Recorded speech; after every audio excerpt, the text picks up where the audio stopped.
ಕರ್ತನ ಅತಿ ಪರಿಶುದ್ಧ ನಾಮದಲ್ಲಿ ನಿಮ್ಮೆಲ್ಲರೂ ವಂದನೆ ಸಲ್ಲಿಸ್ತೀನಿ. ಅವಕಾಶ ಕೊಡೋ ದೇವರು ಸೇವಕರು ವಂದನೆ ಸಲ್ಲಿಸ್ತೀನಿ. ಎಲ್ಲ ಸಂತೋಷವಾಗಿದ್ದೀರಾ?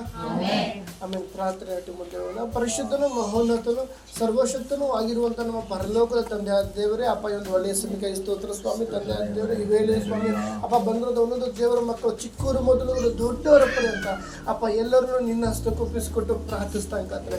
ಒಂದೊಂದು ಹೃದಯಗಳನ್ನು ತಿಳಿದಿರುವ ದೇವರಾಗಿದ್ದೇ ಕರ್ತನೆ. ಪವಿತ್ರ ಆತ್ಮ ತಂದೆ ದೇವರು ಈ ವೇಳೆ ಸ್ವಾಮಿ ಅಪ್ಪ ನನ್ನನ್ನೇ ನಿನ್ನ ಹಸ್ತಕ್ಕೊಪ್ಪಿಸಿಕೊಟ್ಟು ಪ್ರಾರ್ಥಿಸ್ತಾನೆ. ವಾಕ್ಯಗಳ ಪದಗಳ ಗುಡಾರ್ಥ ತಿಳಿಪಡಿಸು ಸ್ವಾಮಿ. ನೀನು ಆಳ್ವಿಕೆ ಮಾಡೋ ರಾಜ, ಆದಿಂದ ಹಂತದವರು ನಿನ್ನ ಸಾನ್ನಿಧ್ಯ ನೀನು ತಾನೇ ನಡೆಸಿಕೊಡೋದಕ್ಕಾಗಿ ಸ್ತೋತ್ರ. ನಿನ್ನ ಹಸ್ತಕ್ಕೆ ನನ್ನನ್ನೇ ತಗ್ಗಿಸಿ ಸಮರ್ಪಿಸಿ ಪ್ರಾರ್ಥಿಸ್ತೇನೆ. ಯೇಸುವಿನ ಮೊದಲು ನಮ್ಮ ಪ್ರಾರ್ಥನೆ ತಂದೆ ದೇವರೇ, ಆಮೆನ್ ಆಮೆನ್. ಹಲ್ಲೆಲೂಯಾ. ಮತ್ತೊಂದು ಬಾರಿ ಎಲ್ಲ ಸಂತೋಷವಾಗಿದ್ದೀರಾ? ಹಲ್ಲೆಲೂಯಾ. ಎಷ್ಟು ಜನ ಹೆಸರಲ್ಲಿ ಕೇಳ್ತಾರ ಬರ್ತಾರಂತೀರಾ? ಹಲ್ಲೆಲೂಯಾ. ನಮ್ಮ ಮಧ್ಯೆ ಹೊಸ್ತಾ ಬಂದಿದ್ರೆ ಪ್ರಿಯ ಸಿಸ್ಟರ್ನ ದೇವರು ವಿದ್ಯಾಭ್ಯಾಸನ ಅವರ ಕುಟುಂಬನ ದೇವರ ಆಶೀರ್ವದಿಸಲಿ. ಇವತ್ತು ನಮ್ಮ ಮಧ್ಯೆ ಕರ್ಕೊಂಡ್ಬಂದಿದ್ದಾರೆ, ದೇವರನ್ನು ಆಶೀರ್ವದಿಸಲಿ. ಈ ವೇಳೆಯಲ್ಲಿ ದೇವ್ರ ಕೂಡ ಒಂದು ಆಲೋಚನೆ ಧ್ಯಾನಿಸೋಣ. ಯೆರೆಮೀಯನ ಪ್ರವಾದನ ಗ್ರಂಥ 32ನೇ ಅಧ್ಯಾಯ 17ನೇ ವಾಕ್ಯ.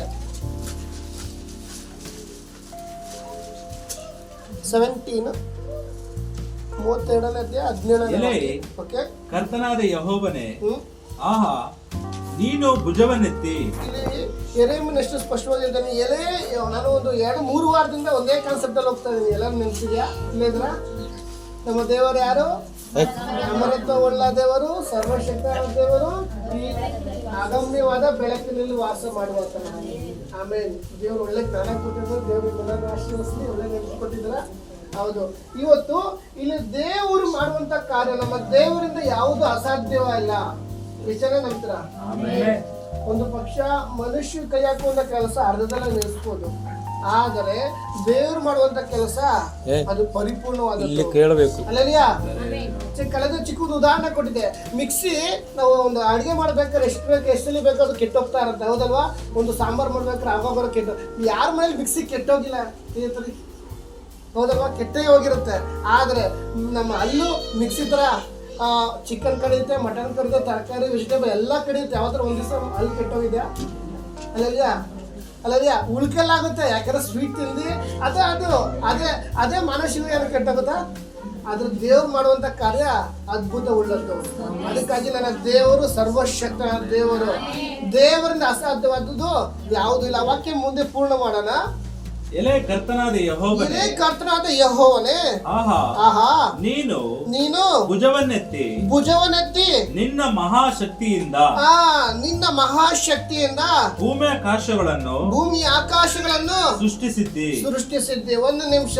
ನಮ್ಮ ದೇವರು ಮಹಾಶಕ್ತಿನ ಭೂಮಿ ಆಕಾಶವನ್ನು ಸೃಷ್ಟಿಸಿದ್ರು. ಎಷ್ಟು ಜನ ನಂಬ್ತೀರಾ? ಅಲ್ಲೆಲ್ಲಾ. ಕಳೆದ ದಿನದಲ್ಲಿ ನಾವು ಬೈಬಲ್ ಕ್ಲಾಸಲ್ಲಿ ನೋಡುವಾಗ ಒಂದು ಹಿಸ್ಟ್ರಿ ಥಿಯಾಲಜಿ ಬಗ್ಗೆ ಹೇಳುವಾಗ ಅನೇಕ ವಿಷಯಗಳಲ್ಲಿದ್ದಾರೆ. ಅವೆಲ್ಲ ಹೇಳೋಕೆ ಬೇಡ, ಸಣ್ಣ ಕಾನ್ಸೆಪ್ಟ್ ಬೇರೆ ಕಡೆ ಹೋಗುತ್ತೆ. ಏನಂದ್ರೆ ದೇವರು ತನ್ನ ಶಕ್ತಿಯಿಂದ ಭೂಮಿ ಆಕಾಶ ಉಂಟು ಮಾಡಿದ್ದಾರೆ. ಅಲ್ಲೆಲ್ಲಾ. ಎಷ್ಟು ಜನ ನಂಬ್ತೀರಾ? ಅನೇಕ ಲೋಕದಲ್ಲಿ ಇವರು ಉಂಟು ಮಾಡಿದ್ರು. ಅಲ್ಲಲ್ಲಿ ಯಾರು ಸತ್ಯವೇದರು ತನ್ನ ಒಂದೇ ಒಂದು ಮಾತು ಭೂಮಿ ಆಕಾಶ ಉಂಟು ಮಾಡಿದ ದೇವರು ನನ್ನ ನಿನ್ನ ದೇವರಾಗಿದ್ದಾನೆ. ಇವತ್ತು ನಾನು ನೀನು ಆರಾಧಿಸುವಂತ ದೇವರು ಆತನ ಒಂದೇ ಒಂದು ಮಾತಿಂದ ಬೆಳಕಾಗಲಿ ಅಂದಾಗ ಬೆಳಕಾಯ್ತು, ಹೌದಲ್ವಾ? ಅದಕ್ಕಾಗಿ ತನ್ನ ಮಹಾಶಕ್ತಿಯಿಂದ ಭೂಮಿ ಆಕಾಶಗಳನ್ನು ಸೃಷ್ಟಿಸಿದ್ದೆ. ಯಾವ ಕಾರ್ಯವು ನಿನಗೆ ಅಸಾಧ್ಯವಲ್ಲ. ಆಮೇಲೆ ಇದು ಮೈನ್ ಪಾಯಿಂಟ್. ಇವತ್ತು ನಮ್ಮ ದೇವರಿಗೆ ಯಾವ ಕಾರ್ಯವೂ ಅಸಾಧ್ಯವಿಲ್ಲ. ಇವತ್ತು ಈ ವಿಷಯ ನಾವು ಒಂದು ಪ್ರಾರ್ಥನೆ ಒಟ್ಟಿಗೆ ಕೆಲವರು ಬಂದಿರ್ಬೋದು, ಅಥವಾ ದೇವ್ರ ಹತ್ರ ಪ್ರಾರ್ಥನೆ ಮಾಡ್ತಿರ್ಬೋದು. ದೇವರೇ ಇದು ನಡೆಯುತ್ತಾ, ಇದು ಆಗುತ್ತಾ, ಕುಟುಂಬದ ವಿಷಯ, ಭವಿಷ್ಯದ ವಿಷಯ, ಅಥವಾ ದೇವರ ಮಕ್ಕಳ ವಿಷಯ, ಯಾವುದೇ ವಿಷಯ ಇರ್ಬೋದು. ಆ ಮನುಷ್ಯರ ಮನಸ್ಸು ಹೆಂಗಿರುತ್ತೆ? ಗಲಿಬಿಲಿ. ಎಷ್ಟೋ ಬಾರಿ ನಾವು ತೀರ್ಮಾನ ಮಾಡ್ಕೊಂಡು ಕೂತಿರ್ತೀವಿ ಹಿಂಗಾಗುತ್ತೆ ಅಂತ. ಅರೆ ಪರಿಸ್ಥಿತಿಗಳು ಎದುರುಗಡೆ ಬಂದಾಗ ನಾವು ವಿಲ ಒದ್ದಾಡ್ತೀವಿ. ಆದರೆ ದೇವರಿಂದ ಎಲ್ಲವೂ ಸಾಧ್ಯ. ಯಾವ ಕಾರ್ಯವೂ ನನ್ನ ದೇವರಿಂದ ಅಸಾಧ್ಯವಾದದ್ದು ಯಾವುದೂ ಇಲ್ಲ. ಯಾಕಂದ್ರೆ ನನ್ನ ದೇವರು ಸರ್ವಶಕ್ತ ದೇವರಾಗಿದ್ದಾನೆ. ಮೋಶೆಯೊಟ್ಟಿಗೆ ದೇವರು ಮಾತಾಡ್ತಾರೆ. ವಿಮೋಚನಾ ಕಂಡ 6:3 ವಾಕ್ಯ ನೋಡೋಣ. ದೇವರು ಯಾರು? ವಿಮೋಚನಾ ಕಂಡ 6ನೇ ಅಧ್ಯಾಯ 3ನೇ ವಾಕ್ಯ. ನಾನು ಯೆಹೋವನು ಅಬ್ರಾಮ, ಓಕೆ ಇಸಾಕ್, ಓಕೆ ಯಾಕೋಬರಿಗೆ ಯಾಕೋಬರಿಗೆ ನಾನು ಆ? ಸರ್ವಸಕ್ತನಾದ ದೇವರೆಂಬ ನಾನು ಸರ್ವಶಕ್ತನ ದೇವರೆಂಬ ಹೆಸರುಳ್ಳವನಾಗಿ ಕಾಣಿಸಿಕೊಂಡೇನೆ ಹೊರತು. ಆಮೇಲೆ ಪ್ರಿಯ ದೇವರ ಮಗುವೆ, ಇಲ್ಲಿ ನೋಡುವುದಾದ್ರೆ ದೇವರು ಹೇಳ್ತಿರುವಂತ ಮತ್ತು ಮೋಶೆಗೆ ನಾನು ಸರ್ವಶಕ್ತನ ದೇವರು.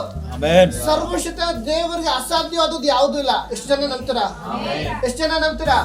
ಇವತ್ತು ನಾವು ಮನುಷ್ಯನ ಅವಲಂಬಿಸಿ ಹೋಗ್ಬೋದು. ಕಳೆದ ಬಾರ ಹೇಳ್ದು ಬ್ರದರ್ ನಮ್ಗೆ ಸಾಲ ಬೇಕು ಅಂತ ಒಬ್ಬರ ಹತ್ರ ಯಾರೋ ನಾವು ಕೇಳಕ್ ಹೋಗ್ಬೋದು, ಅಥವಾ ಯಾರ ಹತ್ರ ನಮ್ಗೆ ಏನೋ ಪರಿಸ್ಥಿತಿ ಅಂತ ಕೇಳಕ್ ಹೋಗ್ಬೋದು. ಚೆನ್ನಾಗಿದ್ದೀನಿ ಬರೋದು ಆಯ್ತು ಬರೋ ತಲೆ ಕೆಡಿಸ್ಬೇಡ, ನಾಳೆ ನಾವು ಕೊಡ್ತೀವಿ ಅದ ಮುಂದಿನ ದಿನಕ್ಕೆ ಹೋದ ಸಡನ್ ಯಡಿಯೂರಪ್ಪ ಆಗ್ಬಿಡ್ತಾರೆ. ಅಲ್ಲಲ್ಲಿಯ ಯಾವ ಬೇಕು ಕೈ ಎತ್ತು ಬಿಡ್ತಾರೆ. ಮನುಷ್ಯ ಸ್ವಭಾವ ಅದು. ಇವತ್ತು ಎಷ್ಟು ನನ್ನ ಜೊತೆ ಹೋದಂಥ ಸ್ನೇಹಿತ, ನನ್ನ ಜೊತೆ ಬೆಳೆದಂಥ ಸ್ನೇಹಿತ, ಬ್ರದರ್ ಮಗ ನಮ್ಗೆ ನಾಳೆ ಎಮರ್ಜೆನ್ಸಿ ಸ್ವಲ್ಪ ಅಮೌಂಟ್ ಬೇಕಿತ್ತು, ಉದಾಹರಣೆ ಎಕ್ಸಾಂಪಲ್ ಹೇಳ್ತಾ ಅಮೌಂಟ್ ಬೇಕಿತ್ತು ನಾವು ಕೇಳ್ತೀವಿ. ಸ್ನೇಹಿತನೇ ಅಂತಾನೆ ಡೋಂಟ್ ವರಿ ನಾನಿದ್ದೀನಿ ಕೊನೆಯವರೆಗೂ ಚೆನ್ನಾಗಿರ್ತಾನೆ. ಕೊನೆಯ ಸಮಯ ಬಂದಾಗ ನಮ್ಗೆ ಯಾರೋ ಕೊಡಬೇಕಿತ್ತು ಕೈ ಎತ್ಬಿಡ. ಅವಾಗೇನಾಗುತ್ತೆ? ಇದೇ ಮನುಷ್ಯನ ಗುಣಗಳು. ಆದ್ರೆ ಕರೆದಾತ ನಂಬಿಗಸ್ತನು. ತಾಯಿಯ ಗರ್ಭದಲ್ಲಿರುವಾಗಲೇ ಮಗನೇ ಹೆಸರು ಕರೆದ ದೇವರು. ಈ ಲೋಕದಲ್ಲಿ ಒಂದು ಪಕ್ಷಿಗೆ ಒಡ ಹುಟ್ಟಿದ್ರು ನಮ್ಮನ್ನ ಕೈ ಬಿಡಬಹುದು, ಒಂದು ಮಿತ್ರನನ್ನ ಕೈ ಬಿಡಬಹುದು, ಆದ್ರೆ ಕರೆದಾತನು ಕೈ ಬಿಡದೆ ನಡೆಸುವ ದೇವರಾಗಿದ್ದಾನೆ. ಆತನೇ ನನ್ನ ಕರ್ತನಾದ ಸರ್ವಶಕ್ತ ದೇವರಾಗಿದ್ದಾನೆ. ಎಷ್ಟು ಜನ ನಂಬ್ತೀರಾ? ದೇವರಿಗೆ ಅಸಾಧ್ಯವಾದದ್ದು ಯಾವುದು? ಹೌದಲ್ವಾ? ಸತ್ಯವೇದಲ್ಲ ಒಂದು ಸಂದರ್ಭ ಇದೆ. ನಾನು ನಿಮ್ಗೆ ಓದೋದನ್ನು ಬೇಕಿಲ್ಲ, ಹಂಗೆ ಹೇಳ್ತೇನೆ. ಅಬ್ರಾಮನು ಮರ್ಮೆ ತೋಪಿನಲ್ಲಿ ಒಂದು ಗುಡಾರದಾಗ ಬಳಿ ಆರಾಮಾಗಿ ಕೂತಿರ್ತಾನೆ. ಅಲ್ಲಲ್ಲಿಯಾ ಇಲ್ಲ ಇದ್ರ ಅಬ್ರಾಮ ಕೂತಿರ್ಬೇಕಾದ್ರೆ ಅವ್ನಿಗೊಂದು ದರ್ಶನ ಉಂಟಾಯ್ತು. 3 ಜನ ವ್ಯಕ್ತಿಗಳು ಮನೆ ಬಾಗಿಲಲ್ಲಿ ಬರ್ತಾರೆ. ಬರುವಾಗ ಅವನು ಎದ್ದು ಹೋಗ್ತಾನೆ. 3 ಜನ ಹೋಗುವಾಗ ಅವ್ರನ್ನ ಎದುರುಗೊಂಡು ಮಾತಾಡಿಸಿ, ಮಾರ್ಗದಲ್ಲಿ ಹೋಗುವಾಗ ಇವತ್ತು ನಮ್ಮಲ್ಲೇ ಇರಬೇಕು, ಬ್ರೇಕ್ಫಾಸ್ಟ್ ಊಟ ಎಲ್ಲ ರೆಡಿ ಮಾಡ್ತೀನಿ, ತಿನ್ಕೊಂಡು ನಿಮ್ಮ ಪ್ರಯಾಣ ಮುಂದಕ್ಕೆ ಓಡಿಸಿ. ಅಲ್ಲಲ್ಲಿಯಾ ನಾನು ನಮ್ಮ ಭಾಷೆ ಹೇಳ್ತಾ ಇದ್ದೀನಿ, ನಮ್ಮ ಮಾತ್ರ ಹೇಳ್ತಾ ಕ್ಯಾಶುವಲ್ ಆಗಿ ಮಾತಾಡ್ತಾ ಇದ್ದೀನಿ, ಅದು ವಾಕ್ಯ ಥರ ಆಯ್ತಿಲ್ಲ. ಆದರೆ ಅವ್ರೇನು ಮಾಡ್ತಾರೆ, ಆಯ್ತು ಓಕೆ ಡನ್ ನಂತರ ಅವಾಗ ಅವ್ನು ಮಾಡ್ತಾನೆ ಕೊಬ್ಬಿರಂತ ಎಲೆ ಕರುನ ಕರೆಸಿ ಸೇವಕರು ಹೇಳ್ತಾನೆ, ಯಾರು ಅಬ್ರಾಹ್ಮಣ ಹೇಳ್ತಾರೆ ಬೇಗ ಅಡುಗೆ ರೆಡಿ ಮಾಡ್ರಂತ. ಟಕ ಅಂದ್ರೆ ಅಡುಗೆ ಎಲ್ಲ ರೆಡಿ ಮಾಡ್ತಾರೆ. ಚೆನ್ನಾಗೆಲ್ಲ ಊಟ ಮಾಡಿ ಹೊಟ್ಟೆ ಅಂತ ಚೆನ್ನಾಗಿ ಊಟ ತುಂಬ ತಿಂದು ಹೋಗೋದ ತೆಗೆದು ನಿನ್ನೆ ಹೋಗೋ ಸಮಯದಲ್ಲಿ ಮುಂದೆ ನಿಂತ್ಕೊಂಡು ಅಬ್ರಾಹ್ಮಣೇ ನಿಮ್ಮ ಕುಟುಂಬದ ಎಲ್ಲರನ್ನ ಕರಿ ಆಶೀರ್ವದಿಸ್ತೀನಿ. ಮುಂದಿನ ವರ್ಷ ಇದೇ ಸಮಯದಲ್ಲಿ ಬರ್ತೀನಿ. ನಿನ್ನ ಕುಟುಂಬದಲ್ಲಿ ನಿನ್ನ ಹೆಂಡತಿಗೆ ಸಾರಾಳಿಗೆ ಒಂದು ಗಂಡು ಮಗು ಆಗಿರುತ್ತೆ. ಅಲ್ಲಲ್ಲಿಯಾ ಆದ್ರೆ ಸಾರಾಳು ಅಲ್ಲಿ ಅಡುಗೆ ಮಾಡಿರ್ತೀನಿ ನಿಮ್ಮ ಯಜಮಾನ್ರು ನಿಮ್ಮ ಹೆಂಡತಿ ಅನ್ನಕ್ಕೆಲ್ಲ ನಮ್ಮ ಹೆಂಡತಿ ಅಡುಗೆ ಮಾಡಲೇ ಇರ್ತಾಳೆ. ಅವಾಗ ಅವಳು ಅಲ್ಲಿಂದ ಹೇಳ್ತಾವ್ರೆ, ನನ್ನ ಕಷ್ಟ ನನಗೊತ್ತು, ವಯಸ್ಸಾಗಿದೆ, ಈ ಟೈಮಲ್ಲಿ ಗುಣ್ಗುಡ್ತಾ ಇದ್ದಾಳೆ. ಅಲ್ಲಲ್ಲಿಯಾ ಅಲ್ಲಿ ನನ್ನ ಮಗು ಆಗುತ್ತಾ ಅಂತ ಸಾರಾಳು ಗುಡ್ಗುಡ್ತಾ ಇದ್ದಾಳೆ. ಅದೊಂದು ವಾಕ್ಯ ನೋಡೋಣ. ಆದಿಕಾಂಡ 18ನೇ ಅಧ್ಯಾಯ 14ನೇ ವಾಕ್ಯ ನೋಡೋಣ.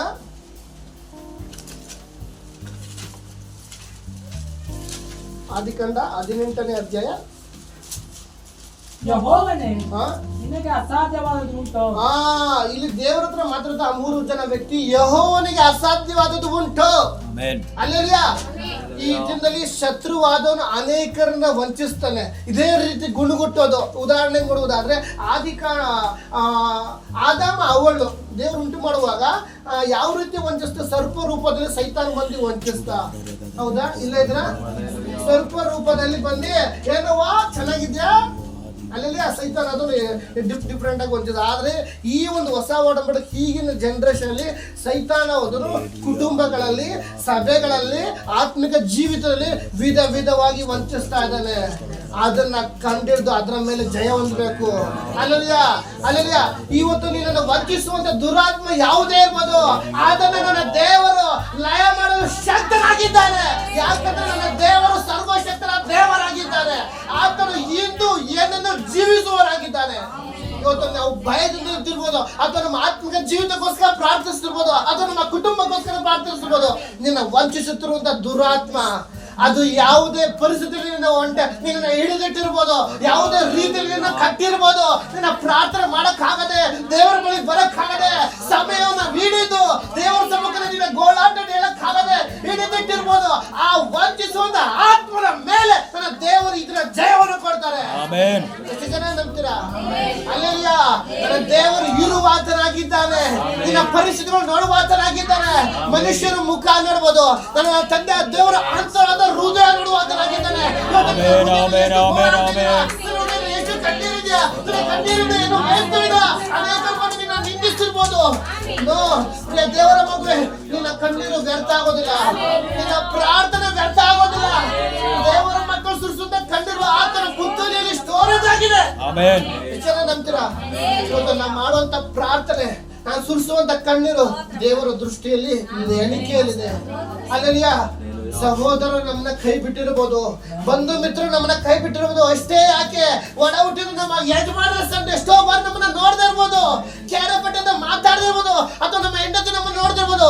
ದೇವರು ನೋಡುವ ಆತನಾಗಿದ್ದಾನೆ, ದೇವರು ನಡೆಸುವನಾಗಿದ್ದಾನೆ. ಕರೆದಾತನು ನಂಬಿಗಸ್ತನು. ಅಲ್ಲೆಲುಯ್ಯ. ನನ್ನ ದೇವರಿಂದ ಅಸಾಧ್ಯವಾದದ್ದು ಯಾವುದೂ ಇಲ್ಲ. ಇವತ್ತು ಗುಂಡುಗುಟ್ಟುವಂತ ವಿಷಯ ನಮ್ಮ ಜೀವಿತದಲ್ಲಿ ಇರುವುದೇ ಆದ್ರೆ ಅದನ್ನು ತೆಗೆದುಹಾಕ್ಬೇಕು. ಯಾಕಂದ್ರೆ ನನ್ನ ದೇವರು ಸರ್ವಶಕ್ತ ದೇವರು. ಆತನ ನಿನ್ನ ಜೀವಿತದಲ್ಲಿ, ನಿನ್ನ ಕುಟುಂಬಗಳಲ್ಲಿ, ನಿನ್ನ ಆತ್ಮಿಕ ಜೀವಿತದಲ್ಲಿ ಕಾರ್ಯ ನಡೆಸಬೇಕು ಅಂದ್ರೆ ಕೆಲವು ವಿಷಯಗಳು ಬಿಡಬೇಕು. ಬಿಡುವಾಗ ದೇವ್ರ ಕಾರ್ಯ ಮಾಡ್ತಾರೆ. ಅಲ್ಲಲಿಯಾ ಅಲ್ಲಲಿಯಾ. ಎಷ್ಟೋ ಬಾರಿ ನಾವು ಅನ್ಕೋತೇವೆ, ದೇವ್ರೇ ಮಾಡು ಮಾಡು ಮಾಡು. ನಾವು ಮುಂದಕ್ಕೆ ಹೋದ್ರೆ ದೇವ್ರ ಕಾರ್ಯ ಎಲ್ಲಿಂದ ಮಾಡ್ತಾರೆ. ಅಲ್ಲಲಿಯಾ. ನಾವು ಪ್ರಾರ್ಥನೆ ಮಾಡಿ ಮುಂದಕ್ಕೆ ಕಾಲಿಟ್ಟಿರ್ತಾನೆ. ಎಷ್ಟೋ ನಾವು ಉದಾಹರಣೆಗೆ ಇಲ್ಲಿ ನಿಂತ್ಕೊಂಡು ಮೆಟ್ಲ ಮೇಲೆ ಹೋಗ್ಬೇಕು, ಎಲ್ಲ ದೇವ್ರು ಕಾಲು ಕೊಟ್ಟಿರ್ತಾರೆ, ಎಲ್ಲ ಶಕ್ತಿ ಇದೆ. ನನಗೆ ಎಲ್ಲ ಗೊತ್ತಾಗ ದೇವ್ರೆ, ನಾನು ಗ್ರೌಂಡ್ ಫ್ಲೋರ್ ಹೋಗಿದ್ದೆ, ಫಸ್ಟ್ ಫ್ಲೋರ್ ನೀನು ಕರ್ಕೊಂಡು ಹೋಗಂದ್ರೆ ಏನು ಮಾಡ್ತಾರೆ ದೇವರು?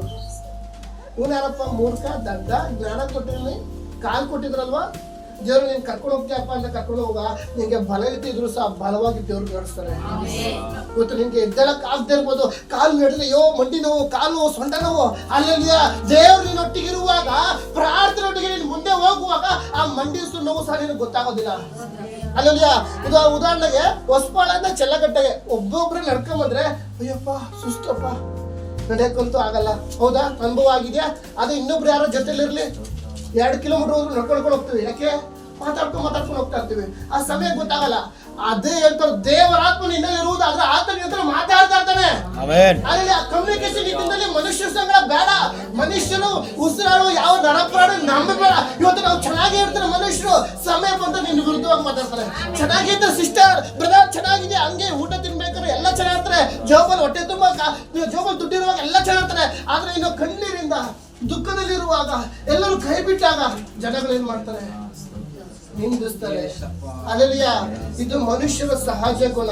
ಆದರೆ ನೀನು ಕಣ್ಣೀರಿಂದ ಇರ್ಬೋದು, ವೇದನೆಯಲ್ಲಿರ್ಬೋದು, ಎಲ್ಲ ಖಾಲಿಯಾಗಿರ್ಬೋದು, ಶೂನ್ಯದ ಪರಿಸ್ಥಿತಿ ನೀನು ಹಾದು ಹೋಗುತ್ತಿರ್ಬೋದು. ನನ್ನ ದೇವರು ಕರೆದಾತನು, ಆತನು ನಂಬಿಗಸ್ತನ ದೇವರಾಗಿದ್ದಾನೆ. ಹೌದಲ್ವಾ? ಎಷ್ಟು ಜನ ನಂಬ್ತೀರಾ? ಎಷ್ಟೋ ಬಾರಿ ನಮ್ಮ ಸ್ನೇಹಿತರು ಎಲ್ಲ ಚೆನ್ನಾಗಿರ್ಬೇಕಾದ್ರೆ ಎಲ್ಲ ಜೊತೆಲೇ ಇರ್ತಾರೆ, ಎಲ್ಲ ಊಟ ಮಾಡ್ಬೇಕಾದ್ರೆ ತಿನ್ಬೇಕಾದ್ರೆ ಎಲ್ಲ ಚೆನ್ನಾಗಿರ್ತಾರೆ. ಆದ್ರೆ ಎಲ್ಲ ಖಾಲಿ ಆದಾಗ ಕೈ ಬಿಟ್ಟು ಹೋಗ್ತಾರೆ. ನೆಂಟರುಗಳು, ನಮ್ಮ ಉದಾಹರಣೆ, ನಾನು ಸಹ ದೇವಸ್ಥಾನ ಬರೋಕ್ಕಿಂತ ಮುಂಚೆ ನಮ್ಮ ಸಭೆ ನಾವು ಚೆನ್ನಾಗಿದ್ದಾಗ ನಮ್ಮ ನೆಂಟರುಗಳೆಲ್ಲ ಭಾನುವಾರ ಅನ್ಸಕ್ ನಮ್ಮ ಮನೆಗೆ ಬರೋರು. ಯಾವಾಗ ನಾವು ಸ್ವಲ್ಪ ಕೇಳಿಕೋದು, ಅವ್ರ ಮನೆ ನಾವ್ ಯಾಕೆ ಹೋಗ್ಬೇಕು, ಅವ್ರ ಮನೆಗೆ ನಾವ್ ಯಾಕೆ ಹೋಗ್ಬೇಕು? ಅದೇ ಮಟನ್ ಚಿಕನ್ ಮಾಡ್ಲಿ ಎಲ್ಲ ಬಂದು ತಿನ್ಬಿಟ್ಟು ಅವು ಎತ್ಕೊಂಡು ಪಾರ್ಸಲ್ ಎತ್ಕೊಂಡು ಹೊರಟೋಗ್ಬಿಟ್ಟಿರ್ತಾರೆ. ಉದಾಹರಣೆ ಹೇಳ್ತಾರೆ, ಜನಗಳ ಸ್ವಭಾವ ಇದು. ಆದರೆ ನನ್ನ ದೇವರು ಮಾರ್ಪಡದೆ ಇಂದು ಎಂದೆಂದು ಜೀವಿಸುವ ದೇವರಾಗಿದ್ದಾನೆ. ಆತನಿಗೆ ಅಸಾಧ್ಯವಾದದ್ದು ಯಾವುದೂ ಇಲ್ಲ. ಮನುಷ್ಯನ ಸ್ವಭಾವ ಬದಲಾಗುತ್ತೆ, ಸ್ವಭಾವ ಬದಲಾಗುತ್ತೆ, ನಮ್ಮ ಜೊತೆ ಬಂದವರ ಸ್ವಭಾವ ಬದಲಾಗುತ್ತೆ, ನಮ್ಮನ್ನ ಬಲಪಡಿಸೋರ ಸ್ವಭಾವ ಬದಲಾಗುತ್ತೆ, ನಮ್ಮನ್ನ ನಡೆಸೋರ ಸ್ವಭಾವ ಬದಲಾಗುತ್ತೆ. ಆದ್ರೆ ನಿನ್ನ ಕರೆದಾತನ ಸ್ವಭಾವ ಇಂದು ಎಂದೆಂದಿಗೂ ಜೀವಿಸುವಂತನಾದ ದೇವರಾಗಿದ್ದಾನೆ. ಆತನ ಸ್ವಭಾವ ಬದಲಾಗೋದಿಲ್ಲ. ಎಷ್ಟು ಜನ ನಂಬ್ತೀರಾ? ಎಷ್ಟು ಜನ ನಂಬ್ತೀರಾ? ಇವತ್ತು ನಾವು ಯಾವುದೇ ಪರಿಸ್ಥಿತಿಯಲ್ಲಿ ಬಂದಿರ್ಬೋದು, ಯಾವುದೇ ಸ್ಥಿತಿಯಲ್ಲಿ ಬಂದಿರ್ಬೋದು, ನನ್ನನ್ನು ಯಾರು ನೋಡೋರಿಲ್ವಾ, ನನ್ನ ಗೋಲಾಟ ನೋಡೋರಿಲ್ವಾ, ನನ್ನ ಕೇಳೋರಿಲ್ವಾ, ನನ್ನ ಪರಿಸ್ಥಿತಿ ಹಿಂಗೇನ ಅಂತ ನೀನು ಕ್ವಶನ್ ಮಾರ್ಕ್ ಹಾಕೊಂಡ್ ಬಂದಿರ್ಬೋದು. ನಿನ್ನ ನೋಡುವ ಆತನ ಒಬ್ಬನಿದ್ದಾನೆ, ನಿನ್ನ ಬಲಪಡಿಸುವನೊಬ್ಬನಿದ್ದಾನೆ, ನಿನ್ನ ನಡೆಸುವನೊಬ್ಬನಿದ್ದಾನೆ. ಕಳವಳ ಬೇಡ, ಚಿಂತೆ ಬೇಡ, ಎಲ್ಲ ಕಳವಳಗಳು ಈ ದಿನ ಯೇಸು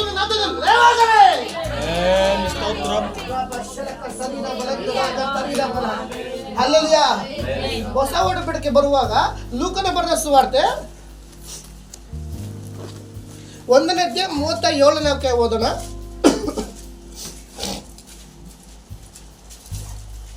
ಲೂಕನ ಬರೆದ ಸುವಾರ್ತೆ 1ನೇ ಅಧ್ಯಾಯ 37ನೇ ವಾಕ್ಯ.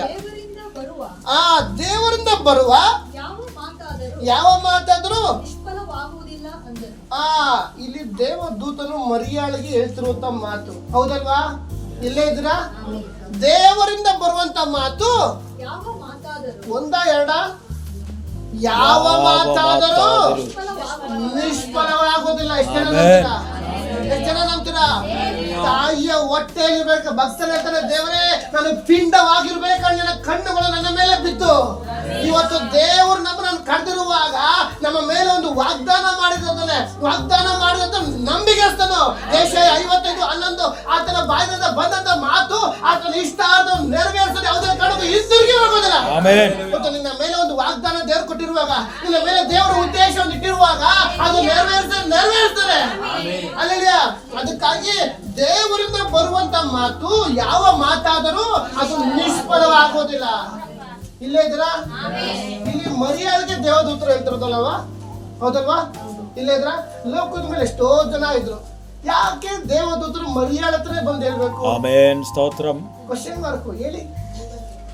ಅಲ್ಲಲ್ಯ, ಯಾಕೆ ಇಲ್ಲಿ ದೇವದೂತನ ಗಬ್ರಿಲ ದೇವದೂತ ಬಂದು ಮರ್ಯಾದೆ ಕೇಳ್ತಾ ಇರೋದು?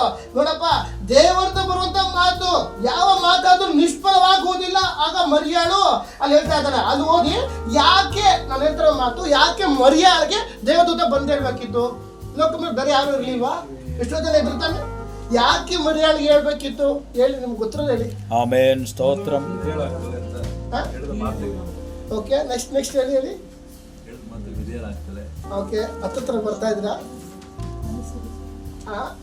ಅದು ಅಧ್ಯಾಯದಲ್ಲಿ 28ನೇ ವಾಕ್ಯದ ಸ್ಪೀಡ್ ಓದ್ಕೊಂಡ್ ಬನ್ನಿ. ಯಾರಾದ್ರು 28 ಆ ದೂತನು ಆಕೆಯ ಬಳಿಗೆ ಬಂದು, ಎಲ್ಲರೂ ಅಬ್ಸರ್ವ್ ಮಾಡ್ಬೇಕು, ದೇವರ ದಯೆ ಹೊಂದಿದವಳೇ, ನಿನಗೆ ಶುಭವಾಗಲಿ, ಕರ್ತನು ನಿನ್ನ ಸಂಗಡ ಇದ್ದಾನೆ ಅಂದನು. ಏನಂತ ತತ್ತರಿಸಿ ಅಂದ್ರೆ ಹೇಳಿ, ಒಂದು ನಿಮಿಷ. ಆಕೆಯ ಮಾತಿಗೆ ತತ್ತರಿಸಿ ಒದ್ದಾಡ್ಬಿಟ್ಲು. ಹೌದಲ್ವಾ? ಅಲ್ಲೆಲ್ಲಿಯ ಇವಾಗ ಅರ್ಥ ಆಯ್ತಾ? ಯಾಕೆ ದೇವದೂತರು ಬಂದು ಮರ್ಯಾಳಿಗೆ ಹೇಳ್ಬೇಕು? ಇಲ್ಲೇ ಇದ್ರ? ಆಮೇಲೆ ಮುಂದೆ ಓದಿದ್ನ ಹತ್ರ ಇದ್ರ, ಅಲ್ಲೇ ಹತ್ರ ಇದ್ರ ಯೋಚನೆ ಮಾಡುತ್ತಿರಲು ಆ ದೂತನು ಆಕೆಗೆ, ಮರ್ಯಾಳೆ ಹೆದರಬೇಡ, ನಿನಗೆ ದೇವರ ದಯೆ ದೊರಕಿತು. ಈಗೋ ನೀನು ಗರ್ಭಿಣಿಯಾಗಿ ಒಬ್ಬ ಮಗನನ್ನು ಹೆರುವಿ, ಆತನಿಗೆ ಯೇಸು ಎಂದು ಹೆಸರಿಡಬೇಕು. ಆತನು ಮಹಾಪುರುಷನಾಗಿ ಪರಾತ್ಪರನ ಕುಮಾರನೆನಿಸಿಕೊಳ್ಳುವನು. ಇದಲ್ಲದೆ ದೇವರಾಗಿರುವ ಕರ್ತನು, ಆತನು ಮೂಲ ಪಿತನಾಗಿರುವ ದಾವೀದನ ಸಿಂಹಾಸನವನ್ನು ಆತನಿಗೆ ಕೊಡುವನು. ಆತನು ಯಾಕೋಬನ ವಂಶದವನು, ಸದಾಕಾಲ ಆಳುವವನು. ಒಂದು ನಿಮಿಷ ಸಾಕು. ಇಷ್ಟು ಓದುವಾಗ ನಿಮ್ಗೆ ಏನ್ ಅರ್ಥ ಆಯ್ತು? ಯಾಕೆ ಗಬ್ರಿಲ ದೇವದೂತ ಮರ್ಯಾಳಿಗೆ ಬಂದು ಹೇಳ್ಬೇಕು? ಇಲ್ಲ ಇದ್ರ ಸ್ವಲ್ಪ ತಲೆ ಓಡಿಸಿ ಮೇಲೆ ಕೇಳಿ ವಾಕ್ಯ ನೋಡಿ. ಓಕೆ, ಅಲ್ಲಲ್ಲಿಯ, ಯಾಕಂದ್ರೆ ದೇವರಿಂದ ಅಸಾಧ್ಯವಾದದ್ದು ಯಾವುದೂ ಇಲ್ಲ. ನಾನು ಆವಾಗಲೇ ಹೇಳಿದೆ, ನನ್ನ ದೇವರು ಸರ್ವಶಕ್ತ ದೇವರು. ದೇವರಿಂದ ಅಸಾಧ್ಯವಾದದ್ದು ಯಾವುದೂ ಇಲ್ಲ. ಅಲ್ಲಲ್ಲಿಯ, ಯಾಕೆ ಅಂತ ನಾನೇ ಹೇಳ್ಬಿಡ್ತೀನಿ. ಕೆಳಗಡೆ ಬನ್ನಿ, 38ನೇ ವಾಕ್ಯ ಬನ್ನಿ. ಒಂದು ನಿಮಿಷ. ಇದಕ್ಕಿಂತ ಮುಂಚೆ 22ನೇ ವಾಕ್ಯ ಓದುವಾಗ ಅಲ್ಲೇಂತು, ಆ ದೂತನು ಆಕೆಯ ಬಳಿಗೆ ಬಂದು, ದೇವರ ದಯೆ ಹೊಂದಿದವಳೇ, ನಿನಗೆ ಶುಭವಾಗಲಿ, ಕರ್ತನು ನಿನ್ನ ಸಂಗಡ ಇದ್ದಾನೆ ಅಂದನು. ಅಲ್ಲೆಲಿಯ, ಹಂಗಂತಂಗೆ ಅವಳೇನ್ ಮಾಡ್ಲು? ಆಕೆಯು ತತ್ತರಿಸಿದಳು. ಇವತ್ತು ದೇವ್ರು ನಿನ್ನ ಹತ್ರ ಮಾತಾಡುವಾಗ ಆ ಒಂದು ತತ್ತರಿಸುವಂತ ಸ್ವಭಾವ ನಿನಗೆ ಬರ್ಬೇಕು. ಹೃದಯ ಒಡೆದೋಯ್ತು, ದೇವ್ರೇ ಹೌದಾ ನನ್ಗ ಈ ತರ ಒಂದು ಒತ್ತಾಡ್ಬಿಟ್ರು. ಅರೆ ನಾನಂದ್ರೆ ನಾವಾಗಿದ್ರೆ ಏನ್ ಮಾಡ್ತೇವೆ? ಏನ್ ವಾಗ್ದಾನ ನೋಡೋಣ ಬಿಡು ಬರ್ಲಿ. ಹೌದಲ್ವಾ? ಒಂದು ಕೇರ್ಲೆಸ್ ಈಗಿನ ಜನರೇಷನ್. ಹೌದಾ, ನೋಡೋಣ ಬರ್ಲಿ, ದೇವದೂತ್ರ ಹೇಳ್ತಾರೆ. ಹೌದಾ, ಸೋತ್ರ ಗುರುಗೆ ಗುಲ್ಕೆ ಹತ್ರ ಒಂದು ಡೈಲಾಗ್ ಕೊಡ್ಬಿಟ್ಟು ಸುಮ್ಮನೆ ಆಗ್ಬಿಡ್ತಾರೆ. ಅಲ್ಲಲ್ಲ, ಆದ್ರೆ ಇವಾಗ 38ನೇ ವಾಕ್ಯ ಬನ್ನಿ. ಆಗ ಮರಿಯಳು, ಒಂದು ನಿಮಿಷ ಇಲ್ಲಿದೆ ಪಾಯಿಂಟ್. ಈಗೋ ನಾನು ಕರ್ತನ ದಾಸಿ ಅಂದ್ರೇನು? ಪೂರ್ಣವಾಗಿ ತಗ್ಗಿಸಿಕೊಂಡ್ಲು. ಇವತ್ತು ನಮ್ಮಲ್ಲಿ ತಗ್ಗಿಸೋಕೆ ಇರುವುದಾದ್ರೆ ದೇವರ ಕ್ರಿಯೆ ನಮ್ಮಲ್ಲಿ ನಡೆಯುತ್ತೆ. ಯಾವಾಗ ತಗ್ಗಿಸೋಕೆ ನಮ್ಮಲ್ಲಿ ಇರಲು ದೇವರ ಕಾರ್ಯ ನಡೆಯಲ್ಲ.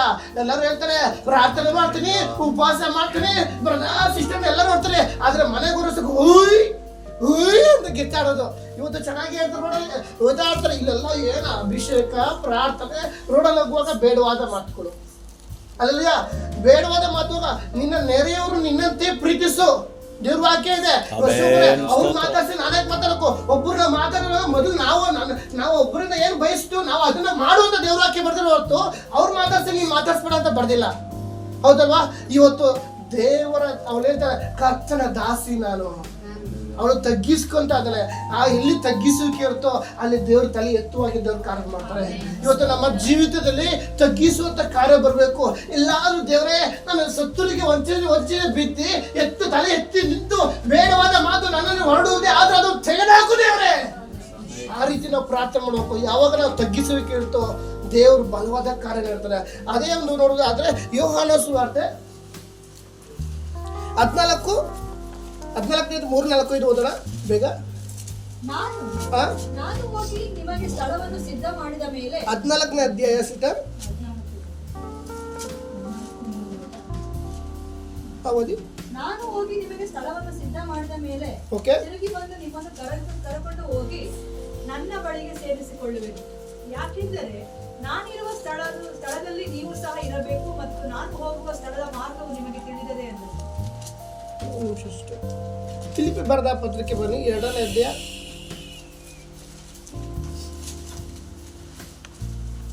6-7 ವಾಕ್ಯಗಳನ್ನ. ಆತನು ದೇವ ಸ್ವರೂಪನಾಗಿದ್ದರು, ಆತನು ದೇವ ಸ್ವರೂಪನಾಗಿದ್ದರು, ದೇವರಿಗೆ ಸರಿಸಮಾನನಾಗಿರುವುದೆಂಬ ಅಮೂಲ್ಯ ಪದವಿಯನ್ನು ಬಿಡಲೊಲ್ಲೆನೋ ಎಂದೆಣಿಸದೆ. ಇಲ್ಲಿ ನೋಡಿ, ದೇವರು ಯಾರಾಗಿದ್ದಾನೆ? ದೇವರಿಗೆ ಆ ದೇವ ಸ್ವರೂಪನಾಗಿದ್ದರು, ದೇವರ ಸರಿಸಮಾನಾಗಿರುವಂತ ಒಂದು ಅಮೂಲ್ಯ ಪದವಿ ಇದ್ರು ಸಹ ಅದನ್ನ ಬಿಡಲೊಲ್ಲನೆ ಎಂದು ಎಣಿಸಿ ತನ್ನನ್ನು ಬರಿದು ಮಾಡಿಕೊಂಡು ದಾಸನ ರೂಪವನ್ನು ಧರಿಸಿಕೊಂಡು ಮನುಷ್ಯರಿಗೆ ಸದೃಶನಾದನು. ಯೇಸು ಸ್ವಾಮಿ ಏನ್ ಮಾಡ್ತಾರೆ? ಆತನಿಂದ ಅಸಾಧ್ಯವಾದದ್ದು ಯಾವುದೂ ಇಲ್ಲ. ಬೇಕಾದ್ರೆ ಯೇಸು ಸ್ವಾಮಿ ಭಿಕ್ಷಾಟಾಗಿ ಶ್ರೀಮಂತರಾಗಿ BMW ಕಾರಲ್ಲಿ ಇವ್ರ ಮನೆಯಲ್ಲಿ ಇರ್ಬೋದಿತ್ತಲ್ವಾ? ಅಲ್ಲಲ್ಲ, ಯಾಕಂದ್ರೆ ದೇವರನ್ನ ಅಸಾಧ್ಯವಾದದ್ದು ಯಾವುದೂ ಇಲ್ಲ. ಆತನ ತನ್ನನ್ನು ತಾನು ಬರಿದು ಮಾಡಿಕೊಂಡು ಅಂತ ಒಳ್ಳೆ ಪದವಿಯನ್ನು ಬಿಟ್ಟು ಈ ಭೂಮಿ ಮೇಲೆ ಬಂದು ಮನುಷ್ಯನ ಸದೃಶನಾದನು. ಒಂದು ವಾಕ್ಯ ಬರ್ತದೋ, ತನ್ನ ಎಲ್ಲ ಒಂದು ಅಧಿಕಾರ ದೇವರಲ್ಲಿದ್ರು ಸಹ ಅದನ್ನ ವಾಕ್ಯ ಯೋಹಾನ ಸುವಾರ್ತೆನಲ್ಲ,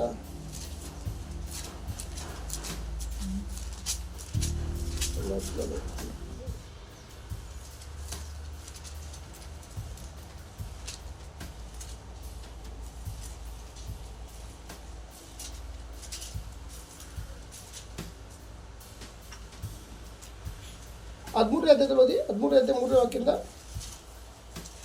13ನೇ ಅಧ್ಯಾಯ. ಯೇಸು ತನ್ನ ಕೈಯಲ್ಲಿ ಇಲ್ಲಿ ನೋಡ್ಬೇಕಾದ್ರೆ ಅಬ್ಸರ್ವ್ ಮಾಡಿ, ಯೇಸು ತನ್ನ ಕೈಯಲ್ಲಿ ತಂದೆ ಎಲ್ಲವನ್ನು ಕೊಟ್ಟಿದ್ದಾನೆ ಅಂತಲೂ, ತಾನು ದೇವರ ಬಳಿಯಿಂದ ಹೊರಟು ಬಂದಿದ್ದು ಮತ್ತೆ ದೇವರ ಬಳಿಗೆ ಹೋಗುತ್ತೇನೆಂದು ತಿಳಿದುಕೊಂಡವನಾಗಿ. ಒಂದು ನಿಮಿಷ, ಇಲ್ಲಿ ಯೇಸು ಸ್ವಾಮಿ ತನ್ನ ಕೈಯಲ್ಲಿ ಎಲ್ಲವನ್ನು ಕೊಟ್ಟಿದ್ದಾರೆ, ಹೌದಲ್ವಾ? ಅಲ್ಲಿ ದೇವರು ಯೇಸು ಸ್ವಾಮಿಗೆ ಭೂಮಿಯ ಎಲ್ಲ ಅಧಿಕಾರ ಆತನಿಗೆ ಕೊಟ್ಟಿರುವಾಗ ಆತನ ಈ ಭೂಮಿಗೆ ಬಂದಾಗ ಏನ್ ಮಾಡಿದ್ರು? ಆತನಿಗೆ ಗೊತ್ತು, ನಾನು ಈ ಭೂಮಿಗೆ ಬಂದಿದ್ದೀನಿ ಮನುಷ್ಯನ ರಕ್ಷಿಸುವುದಕ್ಕಾಗಿ. ಅನೇಕರು ಪಾಪದಲ್ಲಿ ನಶಿಸಿ ಹೋಗುತ್ತಿದ್ದಾರೆ, ಪಾಪದಲ್ಲಿರುವವರು ನಾನು ಬೆಳೆಸ್ತೇನೆ ಅಂತ ಹೇಳಿ ಯೇಸು ಸ್ವಾಮಿ ಬಂದು ಆತನ ಮತ್ತೆ ತಿರುಗಿ ಹೋಗುವಾಗ ಆತನೊಂದು ತಗ್ಗಿಸುವಿಕೆ ಆತನಲ್ಲಿ ಬಂತು. ಅಲ್ಲಿ ನೋಡುವಾಗ ಶಿಷ್ಯರ ಕಾಲುಗಳು ಆತನ ತೊಳೆದಿದ್ದಾರೆ. ಅಲ್ಲಯ್ಯ, ಆತನಲ್ಲಿ ಎಲ್ಲವನ್ನು ಅಧಿಕಾರ ತನ್ನಿದೆ. ಯೇಸು ಕ್ರಿಸ್ತನ ಕೈಯಲ್ಲಿ ಎಲ್ಲ ಅಧಿಕಾರ ಇದೆ. ಆದ್ರೆ ಈ ಲೋಕ ನೋಡುದಾದ್ರೆ ಯಾರಾದ್ರೂ ಅಧಿಕಾರ ಇದ್ರೆ ಏನ್ ಮಾಡ್ತಾರೆ? ನಾನು ಯಾಕೊಬ್ರು ಅವ್ರು ಸಲಾಮ್ ಮಾಡಿಲಿ, ಬೇಕಾದ್ರೆ ಇಲ್ಲಿಂದ ಗಾರ್ಡ್ಸ್ಗಳು ಬರ್ಲಿ ಅಂದ್ಬಿಟ್ಟು ಹಿಂದೆ ಮುಂದೆ ಗಾರ್ಡ್ಸ್ ಹಾಕೊಂಡು ಮಾಡ್ತಾರೆ, ಹೌದಲ್ವಾ? ಒಳ್ಳೆ ಅಧಿಕಾರ ಹೋಗ್ಬಿಟ್ಟು ಏನ್ ಮಾಡ್ತಾರೆ? ಪಕ್ಕದಲ್ಲಿ ಹಳೆ ಫ್ರೆಂಡ್ ಹೋಯ್ತಾರೆ, ತಿರುಗಿ ನೋಡಲ್ಲ. ಅಲ್ಲಯ್ಯ, ಜೊತೆಲಿ ಎಕ್ಸಾಮ್ ಬರ್ಬೇಕಾದ್ರೆ ಕಾಪಿ ಹೊಡಿಬೇಕಾದ್ರೆ ತೋರಿಸಿರ್ತಾರೆ ಎಲ್ಲದು 3 ಕ್ವಶನ್ಗಳಿಗೆ, ಹೌದಲ್ವಾ? ಆದ್ರೆ ಹೆಂಗೋ ಮಾಡಿ ಒಳ್ಳೆ ಪೋಸ್ಟ್ ಬಿಟ್ರೆ ಹಳೆ ಫ್ರೆಂಡ್ ಮಾಡ್ತಾ ಬಿಡ್ತಾರೆ ಈಗಿನ ಜನರೇಷನ್. ಆದರೆ ಯೇಸು ಸ್ವಾಮಿ ಪರಲೋಕದಿಂದ ತನ್ನ ಕೈಯಲ್ಲಿ ಎಲ್ಲ ಅಧಿಕಾರ ಕೊಡಲ್ಪಟ್ಟಿದೆ. ಆದ್ರೂ ಅವೆಲ್ಲವನ್ನು ಮರೆತು ದಾಸನ ರೂಪವನ್ನು ಧರಿಸಿ ಶಿಷ್ಯರ ಕಾಲುಗಳನ್ನು ದೇವರ ಮಗುವೆ. ಯಾಕಂದ್ರೆ ದೇವರಿಂದ ಅಸಾಧ್ಯವಾದದ್ದು ಯಾವುದೂ ಇಲ್ಲ. ಅಲ್ಲೆಲ್ಲ ಈ ಲೋಕದ ನೋಡುವುದಾದ್ರೆ ನಾನು ನನ್ನಿಂದಲೇ ಅಂತ ಅನೇಕರು ಹೇಳ್ಕೊಂಡು ಓಡಾಡ್ತಾರೆ. ಆದ್ರೆ ನಮ್ಮ ದೇವರಿಂದ ಅಸಾಧ್ಯವಾದದ್ದು ಯಾವುದಿಲ್ಲ.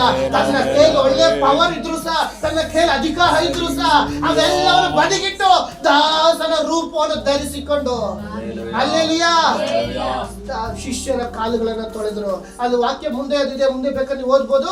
ಯಾಕಂದ್ರೆ ಇವತ್ತು ನಾವು ದಾಸನ ರೂಪ ಯೇಸು ಸ್ವಾಮಿ ಧರಿಸಿದ್ದಾರೆ ಅಂದ್ರೆ ಆತನಿಗೆ ಎಂತ ವಿಧೇಯತ್ವ ಇದೆ, ಹೌದಲ್ವಾ? ಇವತ್ತು ನಾವು ದೇವರ ಸನ್ನಿಧಿಯಲ್ಲಿ ನಾವು ಹೆಂಗಿದ್ದೇವೆ, ತಗ್ಗಿಸುವಿಕೆ ನಮ್ಮಲ್ಲಿದೆಯಾ? ಆ ಮರಿಯಾದ ಗಬ್ರಿಯೇಲ ದೇವದೂತ ಹೋಗ್ತಿದೆ ಅಂದ್ರೆ ಅವಳ ಒಂದು ತಗ್ಗಿಸುವಿಕೆ ಇತ್ತು. ಇವತ್ತು ನಮ್ಮ ಕುಟುಂಬದಲ್ಲಿ, ನಮ್ಮ ಜೀವಿತದಲ್ಲಿ, ನಮ್ಮ ಆತ್ಮಿಕ ಜೀವಿತಕ್ಕೆ ನಾವು ದೇವರು ಬರಬೇಕು ಅಂದ್ರೆ ಮೊದಲು ನಮ್ಗೆ ತಗ್ಗಿಸುವಿಕೆ ಬರಬೇಕು. ಅಲ್ಲ, ಯಾಕಂದ್ರೆ ತಗ್ಗಿಸುವಿಕೆ ಇರುವಾಗ ದೇವರು ಕಾರ್ಯ ಮಾಡ್ತಾರೆ. ಇನ್ನು ಕೀರ್ತನೆ 139ನೇ ಅಧ್ಯಾಯ 1-2-3 ಓದೋಣ ಬೇಗ. ಯೆಹೋವನೇ, ನೀನು ನನ್ನನ್ನು ಪರೀಕ್ಷಿಸಿ ಇಲ್ಲೆಲ್ಲ ಅಬ್ಸರ್ವ್ ಮಾಡೋಕೆ, ಯೆಹೋವನೇ ನೀನು ನನ್ನ ಪರೀಕ್ಷಿಸಿ ತಿಳಿದುಕೊಂಡಿದ್ದಿ. ನಾನು ಕೂತುಕೊಳ್ಳುವುದು ಹೇಳುವುದು ನಿನಗೆ ಗೊತ್ತು. ಎಷ್ಟೋ ಬರ ಅನ್ಕೋತ ದೇವ್ರೆ, ನಾನು ಈ ಮನೆ ಕೂತ್ಕೊಂಡು ಅಲ್ಲೇ ಎದ್ದು ಬಿಡ್ತೀನಿ, ಇಲ್ಲಿರ್ತೀನಿ, ಯಾರೋ ಬಂದ್ರೆ ಅಲ್ಲಿ ಹೊರಟೋಗ್ತೀನಿ. ಅಲ್ಲಿಯಾ ದೂರದಿಂದಲೇ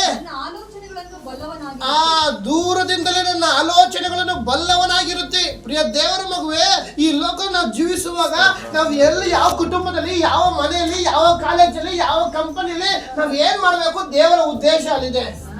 ಅಲ್ಲಿಯ ಯಾಕಂದ್ರೆ ಆತನಿಗೆ ತಿಳಿಯಾದದ್ದು ಯಾವುದೂ ಇಲ್ಲ. ಅಲ್ಲಿಯ ನಮ್ಮ ಎಲ್ಲಾ ಮಾತು, ನಮ್ಮ ನಡವಳಿಕೆ, 3ನೇ ವಾಕ್ಯ ದೃಷ್ಟಿ 3-4 ನಾನು ನಡೆಯುವುದನ್ನು ಮಲಗುವುದನ್ನು ಶೋಧಿಸಿ ಗ್ರಹಿಸಿಕೊಳ್ಳುವಿ. ನನ್ನ ನಡತೆ ಎಲ್ಲ ನಿನಗೆ ಗೋಚರವಾಗಿದೆ. ಯೆಹೋವನೇ, ನನ್ನ ನಾಲಿಗೆಯ ಮಾತುಗಳಲ್ಲಿ ನೀನು ಅರಿಯದೇ ಇರುವಂತದ್ದು ಒಂದು. ಎಷ್ಟು ಜನ ನಂಬ್ತೀರಾ? ಇವತ್ತು ನಾವು ಮಾತಾಡ್ಬೇಕು. ಉದಾಹರಣೆಗೆ ಒಂದಿಲ್ಲ CCTV ಇತ್ತು ಅಂದ್ರೆ, CCTV ಎಷ್ಟು ಭಯದಲ್ಲಿ ಇರ್ತೀವಿ. ಹೌದಲ್ಲ, ಇವಾಗೆಲ್ಲ ಎಕ್ಸಾಮ್ಗಳೆಲ್ಲ CCTV ಇಟ್ಬಿಟ್ಟಿದ್ದಾರೆ. ಎಲ್ಲಿ ಕಾಪಿ ಚೆಟ್ ಹೊಡಿತಾರ ಅಂತ ಹಿಂಗೆ ತಿರುಗಿ, CCTV ಐತಪ್ಪ, ಅವ್ನಿಗೆ ಕಾಪಿ ಹೊಡಿಯಲ್ಲ. ಯೂಟ್ಯೂಬಲ್ಲೆಲ್ಲ ನೋಡ್ತಾರೆ, ಕಳ್ಳ ಬಂದೆ ಮನೆ ಯಾವುದೋ ಒಂದು ರೀಲ್ಸ್ ನೋಡ್ಬೇಕಾರೆ ಪರ್ಸನೇ ಕದ್ಬಿಡ್ತಾನೆ. ಅದು CCTV ನೋಡ್ಬಿಟ್ಟು ಯಾಕೆ ತೆಗ್ಲಾಕೊಂಡು ನಾಯಿ ಕೊಡ್ದಂಗೆ ಹೊಡಿತಾರೆ ಅಂತ ತೊಗೊಂಡೋಗಿ ಸಾರ್ ನಿಮ್ಮ ಪರ್ಸನ್ ವಾಪಸ್ ಕೊಡ್ತಾನೆ. ಹೌದಲ್ವಾ? ಏನಕ್ಕಂದ್ರೆ CCTVಗೆ ಇಷ್ಟು ಭಯ ಬೀಳ್ತಾ ಇದ್ದಾರೆ. ಅಲ್ಲಲ್ಲ, ಈ CCTV ನೋಡುವಂತ ಈ ಜನಗಳಿಗೆ CCTV ಇದ್ರು ಸಹ, ಆದ್ರೂ ಸಹ ಕೆಲವರು ಮಾಡಿದ್ರೆ ಏನೋ ಒಂದು ಆ CCTV ಮುರಿದಾಕ್ಬಿಟ್ಟು ಕಳ್ತನ ಮಾಡೋರು ಇದ್ದಾರೆ, ಮೋಸ ಮಾಡೋರು ಇದ್ದಾರೆ. ಆದ್ರೆ ಈ ಲೋಕ ದೊಡ್ಡ ಒಂದು CCTV ಇದೆ, ದೇವರ ಕಣ್ಣುಗಳು. ಅಲ್ಲಲ್ಲ, ದೇವರ ಕಣ್ಣಿಗೆ ತಪ್ಪಿಸಿ ಏನು ಮಾಡಕ್ ಆಗೋದಿಲ್ಲ. ಅಲ್ಲಲ್ಲ, ದೇವರ ಕಣ್ಣಿಗೆ ತಪ್ಪಿಸಿ ನಾನು ಏನೇನ ಮಾಡಕ್ ಆಗುತ್ತೆ ಅಂತ ಏನು ಮಾಡಕ್ಕಾಗಲ್ಲ. ಪ್ರಿಯ ದೇವರ ಮಗುವೆ, ಅದಕ್ಕಾಗ್ತಾ ಇದ್ದಾನೆ, ಯೆಹೋವನ ನನ್ನ ನಡತೆಯೆಲ್ಲ ನೀನು ತಿಳಿದವನಾಗಿದ್ದೀಯಾ. ನನ್ನ ಬಾಯಲ್ಲಿ ಹೋಗುತ್ತೆ ಒಂದೊಂದು ಮಾತುಗಳು ಸಹ ಆತನು ತಿಳಿದಿದೆ. ಅಲ್ಲಲ್ಲ, ಎಷ್ಟೋ ಬಾರಿ ಅನ್ಕೋತಾರೆ, ಒಂದು ಪಾಸ್ಟರ್ ಬರ್ತಾರೆ, ಅವ್ರು ಬಂದ್ರೆ ಮಾತಾಡ್ಸ್ಬೇಕಾದ್ರೆ ಹಿಂಗೆ ಪಕ್ಕದೊಳಗೆ ಹೊರಟೋಗ್ತಾರೆ. ಅಲ್ಲಲ್ಲ, ಎಲ್ಲಿ ಪ್ರೈಸ್ ಕೊಡ್ಬೇಕು ಅಂತ ಪಾಸ್ಟರ್ ಬಂದ್ರೆ ಸಾಕು, ಪಾಸ್ಟರ್ ಚಲ್ಲೆ ಅಂತ ತಿಳಿಸ್ಬಿಟ್ಟು ಪಕ್ಕದೊಳಗೆ ಹೋಗ್ತಾರೆ. ಆ ಕಡೆ ಯಾರೋ ಬಂದ್ರೆ ಅವ್ರಿಗೇನೋ ಮಾತಾಡ್ಬೇಕು ಅಂತ ಹಂಗೆ ಚಲ್ಲೆ ಅಂತ ಎಲ್ಲರೂ ಓಡ್ತಾ ಇರ್ತಾರೆ. ಯಾಕಂದ್ರೆ ಯಾಕೆ ಸಭೆಗೆ ಬಂದಿಲ್ಲ ಅಂತ ಪಾಸ್ಟರ್ ಕೇಳ್ಬಿಟ್ರೆ, ಯಾಕೆ ಪ್ರಾರ್ಥನೆ ಬಂದಿಲ್ಲ ಅಂತ ಕೇಳ್ಬಿಟ್ರೆ, ಉದಾಹರಣೆಗೆ ನಮ್ಮ ಸಭೆಯಲ್ಲ, ಲೋಕದಲ್ಲಿ ಜನಗಳು ಒಂದು ಪಾಸ್ಟರ್ ಬರ್ತಾ ಇದ್ರೆ, ಒಂದು ಸಭೆ ಇರೋ ಬರ್ತಾ ಇದ್ರೆ ಎಲ್ಲಿ ಮಾತಾಡ್ಸ್ಬಿಡ್ತಾರೆ ಅಂದ್ಬಿಟ್ಟು ಹಂಗಂಗೆ ಪಕ್ಕದೊಳಗೆ ಹೊರಡ್ಬಿಡ್ತಾರೆ. ಅವಾಗ ಅವ್ರ ಮನಸ್ಸಲ್ಲಿ ಚಲ್ಲೆ ಅಂತ ತಿಳಿಸ್ಬಿಟ್ಟೆ ಅಂತ ನಾನು ಮನಸ್ಸಲ್ಲಿ ಖುಷಿಯಲ್ಲಿ ಇರ್ತಾರೆ. ಆದ್ರೆ ಇವತ್ತು ನಾವು ಪಾಸ್ಟರ್ ಚಲ್ಲೆ ಅಂತ ತಿಳಿಸ್ಬೋದು, ಬ್ರದರ್ ಸಿಸ್ಟರ್ಗೆ ಚಲ್ಲೆ ಅಂತ ತಿಳಿಸ್ಬೋದು, ದೇವ್ರಿಗೆ ಚಲ್ಲೆ ಅಂತ ತಿಳ್ಸಕ್ ಆಗೋದಿಲ್ಲ. ದೇವರ ಮುಂದೆ ಪ್ರತಿಯೊಂದು ಎಣಿಕೆಯಲ್ಲಿದೆ. ಅಲ್ಲಿ ಯಾಕಂದ್ರೆ ಆತನು ಸರ್ವಶಕ್ತ ದೇವರಾಗಿದ್ದಾನೆ, ಇರುವಾತನು ಇಂದು ಏನನ್ನು ಜೀವಿಸುವಾತನಾಗಿದ್ದಾನೆ. ಆತನಿಗೆ ಅಸಾಧ್ಯವಾದದ್ದು ಯಾವುದೂ ಇಲ್ಲ. ಅದಕ್ಕಾಗಿ ಆತನು ಪರಲೋಕವನ್ನು ತಿಳಿಸಿ ನಿನಗಾಗಿ ನನಗಾಗಿ ದಾಸನ ರೂಪವನ್ನು ಧರಿಸಿದ್ದಾನೆ. ದೇವರ ಮಗುವೆ, ಇವತ್ತು ನಿನ್ನ ಜೀವಿತದಲ್ಲಿ ಆಗದೇ ಇರೋದು ಯಾವುದಾದ್ರೂ ಇರುವುದೇ ಆದ್ರೆ ದೇವರು ಅದನ್ನ ಮಾರ್ಪಡಿಸುವ ಶಕ್ತನಾಗಿದ್ದಾನೆ. ಎಷ್ಟು ಜನ ನಂಬ್ತೀರಾ? ದೇವರಿಂದ ಎಲ್ಲವೂ ಸಾಧ್ಯ ಅಂತ. ಬೇಗ ಕೊನೆಯದಾಗಿ 2 ವಾಕ್ಯ ಓದೋಣ. ಒಬ್ರು ಯೋಬನ ಪುಸ್ತಕ 26:6 ಓದಿ, ಇನ್ನೊಬ್ರು ಜ್ಞಾನೋಕ್ತಿ 15:11 ಓದಿ. ಪಾತಾಳವು ನಾಶಲೋಕವು ಯೆಹೋವನಿಗೆ ಗೋಚರವಾಗುವಲ್ಲಿ. ಒಂದು ನಿಮಿಷ, ಪಾತಾಳವು ನಾಶನ ಲೋಕವು ದೇವ್ರಿಗೆ ಅದು ತಿಳಿದಿದೆ. ಎಷ್ಟು ಜನ ನಂಬ್ತೀರಾ? ಅಲ್ಲಲ್ಲಿಯಾ ಇವತ್ತು ನಾವು ಯಾರನ್ನ ಹೆಂಗೆ ಕಣ್ಣು ತಪ್ಪಿಸಿ ಹೋಗ್ಬೋದು, ನಾವು ದೇವರ ಕಣ್ಣು ತಪ್ಸಕ್ ಆಗೋದಿಲ್ಲ. ಅಲ್ಲೆಲ್ಲ ಈ ಲೋಕದ CCTVಗಳು ನಾವು ಕಣ್ಣು ತಪ್ಪಿಸ್ಬೋದು. ಈ ಲೋಕದ ದೊಡ್ಡ ಒಂದು ಕಣ್ಣಿದೆ, ಅದು ಪರಲೋಕ ದೃಷ್ಟಿಸುತ್ತ ಪರಲೋಕ ದೇವರ ಕಣ್ಣಾಗಿದೆ. ದೇವರ ಕಣ್ಣು ತಪ್ಪಿಸಿ ನಾವೇನು ಮಾಡಕ್ ಆಗೋದಿಲ್ಲ. ಅಲ್ಲೆಲ್ಲಿ ಇನ್ನೊಂದು ಜ್ಞಾನ ತಿಳೋದ್ಬಿಡಿ. 15 11 ಹೋದ್ರ ಯೋಬನ ಪುಸ್ತಕ 26:6 ಓದಿ. ಮಾತಾಡುವ ಆತನ ದೃಷ್ಟಿಗೆ ನಾಶಲೋಕವು ಮರೆಯಾಗಿದೆ. ಹೌದು, ಯಾಕಂದ್ರೆ ನೀವು ಜನರ ನೋಡೋದಾದ್ರೆ ಒಂದು ಪಾತಾಳಕ್ಕೆ ಹೋಗಿ ನೀವು ಎಲ್ಲೇ ತಪ್ಪಿಸ್ಕೋಬಹುದು, ನಾಶದಲ್ಲಿ ಬಿದ್ದಿರ್ಬೋದು, ದೇವರ ಕಣ್ಣಿಗೆ ಮರೆಯಾದದ್ದು ಯಾವುದೂ ಇಲ್ಲ. ಯಾಕಂದ್ರೆ ದೇವರು ಸರ್ವಶಕ್ತ ದೇವರಾಗಿದ್ದಾನೆ. ಕೊನೆಯ ಪ್ರಕಟಣೆ ಪುಸ್ತಕ ಒಂದೇ ಒಂದು ವಾಕ್ಯ ಓದಿ ನಾನು ಮುಗಿಸಕ್ಕೆ ಇಷ್ಟಪಡ್ತೀನಿ. ಪ್ರಕಟಣೆ 1ನೇ ಅಧ್ಯಾಯ 8ನೇ ವಾಕ್ಯ. ಪ್ರಕಟಣೆ 1ನೇ ಅಧ್ಯಾಯ. ಆದಿಯು ಅಂತ್ಯವೂ ನನ್ನ ದೇವರು ಆದಿಯು ಅಂತ್ಯವು ವರ್ತಮಾನ ಭೂತ ಭವಿಷ್ಯತ್ ಕಾಲದಲ್ಲಿರುವ ಇರುವವನು ಸರ್ವಶಕ್ತನು ಆಗಿದ್ದಾನೆ ಎಂದು. ಯಾರಾಗಿದ್ದಾನೆ? ಯಾರಾಗಿದ್ದಾನೆ ಹೇಳ್ರಿ ಬಾಯಲ್ಲಿ. ಎಸ್, ನನ್ನ ದೇವರು ಆದಿಯು ಅಂತ್ಯವಾಗಿದ್ದಾನೆ. ಇರುವ ಆತನು ಎಂದೆಂದು ಜೀವಿಸುವಾತನಾಗಿದ್ದಾನೆ. ಆತನೇ ಆಲ್ಫವು ಒಮೆಗವಾದ ದೇವರಾಗಿದ್ದಾನೆ. ಆತನ ಸರ್ವಶಕ್ತ ದೇವರನ್ನ ದೇವರು. ಅಲ್ಲೆಲ್ಲ ಎಷ್ಟು ಜನ ನಂಬ್ತೀರಾ? ಇವತ್ತು ನಾವು ಯಾವುದೇ ಪರಿಸ್ಥಿತಿಯಲ್ಲಿ ಬಂದಿರ್ಬೋದು, ಆ ಪರಿಸ್ಥಿತಿಯನ್ನು ಮಾರ್ಪಡಿಸುವಂತ ಒಬ್ಬನಿದ್ದಾನೆ. ನಮ್ಮನ್ನ ಬಲಪಡಿಸುವೊಬ್ಬನಿದ್ದಾನೆ, ನಮ್ಮನ್ನ ನಡೆಸುವೊಬ್ಬನಿದ್ದಾನೆ, ನನ್ನ ಧೈರ್ಯ ಪಡಿಸುವನಿದ್ದಾನೆ. ಆತನೇ ಸರ್ವಶಕ್ತ ದೇವರಾಗಿದ್ದಾನೆ. ಆಮೇಲೆ ಈ ಒಂದು ವಾಕ್ಯ ಮುಖ ದೇವರು ನಿಮ್ಮೆಲ್ಲರೂ ಆಶೀರ್ವದಿಸಲಿ. ಅವಕಾಶ ಕೊಡ ದೇವರಿಗೂ ದೇವ ಸೇಕರು.